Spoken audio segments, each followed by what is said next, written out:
යේසුස් වහන්සේගේ නාමයෙන් ඔබට ආසිරි. නුඹලා එකිනෙකා දෙස බලබලා සිටින්නේ මක් නිසාද?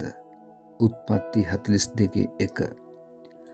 අප ප්‍රශ්න කරදර වලදී බැලිය යුත්තේ මනුෂ්‍යයන් දෙස නොව දෙවියන් වහන්සේ දෙසමය. මාගේ ඇස් නිතරම ස්වාමින් වහන්සේ වෙතට යොමුව තිබේ. මාගේ ඇස් ඔබ වෙත යොමු වී තිබේ. මාගේ විශ්වාසය ඔබ කෙරෙහි තබමි. බලව මෙහෙකරුවන්ගේ ඇස් ඔවුන්ගේ ස්වාමියාගේ අත දෙසත්, මෙහෙකාරියෙකුගේ ඇස් ඇගේ ස්වාමි දුවගේ අත දෙසත් බලන්නාක් මෙන් අපේ ස්වාමින් වහන්සේ වෙත ඇස් යොමු කරමු. කඳු දෙසට මගේ ඇස් ඔසවමි. මට උපකාර පැමිණෙන්නේ කොතනින්ද?